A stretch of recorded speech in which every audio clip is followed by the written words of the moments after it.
मित्रांनो, सुबाबळ कट करण्यासाठी या कात्रीचा आम्ही वापर करतो आहे. ॲक्च्युली मागच्या व्हिडिओमध्ये काय झालं की मी शिवरीला सुबाबळ म्हणत होतो, तर आमच्याकडे ते कन्फ्युजन होते. तर समजून घ्या की आम्ही शिवऱ्याऐवजी ती सुबाबळ लावलेली आहे. ओके, म्हणजे मागच्या वेळेस मी जे काय व्हिडिओ काढले होते ते सुबाबळच्या रिलेटेड होते. आणि हे आउटसाईडने शेळीपालन आमचं शेड. आणि बऱ्याच बांधवांचा प्रश्न होता की शेळीपालनची शेडची साईज काय आहे.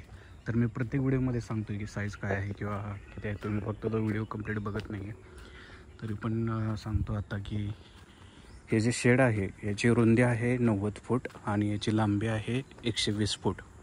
ओके, आणि हे जे पत्रे आहेत ना, ते पत्रे मधल्या ह्याच्यापासून भागापासून 20-20 फूट आहेत. म्हणजे 20 फूट उजव्या साईडला, 20 फूट डाव्या साईडला.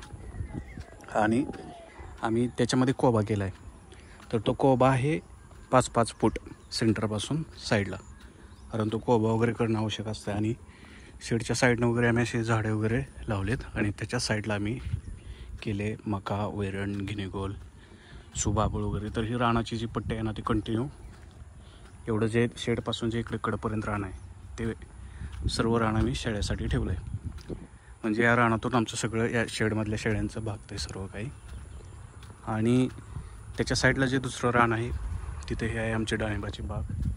हा जो डाळिंबाचा माल आहे तो यावेळेस एकदम मस्त आला आहे. आणखी महिन्याभरातच हे सर्व डाळिंब विकायला जातील.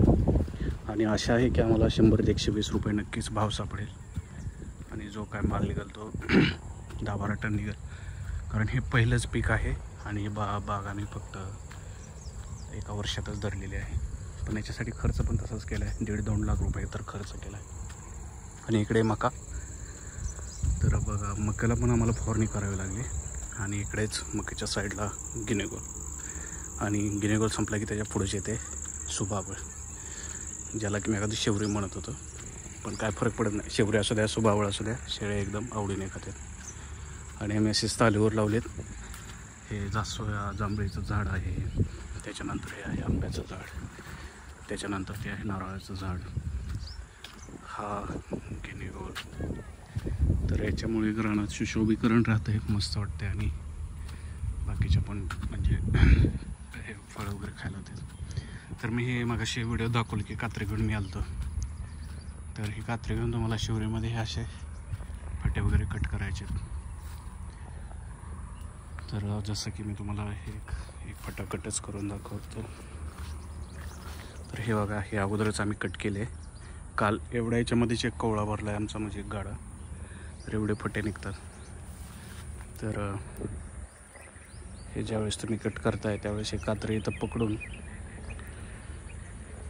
हे करावं लागेल. आता मी उजवा हात लावला नाही त्यामुळे मला काय जास्त लोड देत आहे ना, माझा हात चेंज करतो. तोपर्यंत तुम्ही बघून घ्या की सुबाबळ त्याच्यामध्ये आम्ही लावलेले, ड्रिप केले किंवा बऱ्याच गोष्टी आहेत त्याच्या.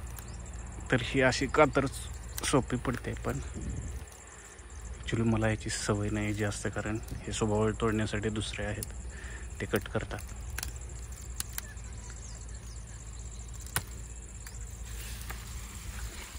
तर हा एवढा मोठा फट्टा पडला आहे. आणि हा जो सुबाबळीचा पट्टा आहे ना, ह्याचे आम्ही कंटिन्यू हे सगळे करतो, म्हणजे कुट्टी.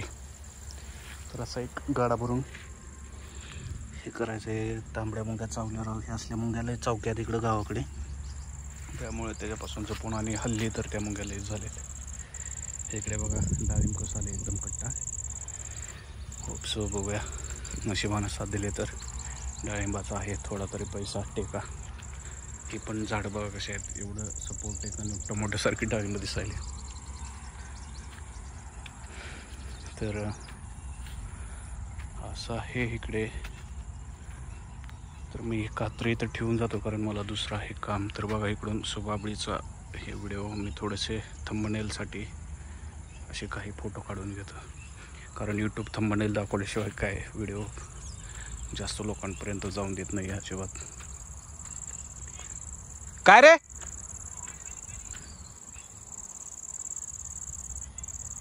हा आलो. तर चला, मला खालच्या साईडला बोलवलंय, तिकडं आहेत कोणतरी. तर मी कात्री देऊन जातो. तर इथलं बघा डाळिंबाचं झाड एक गेलेलं आहे. तर चला मी दुसऱ्या डाळिंब ब्लॉगमध्ये व्हिडिओ करतो.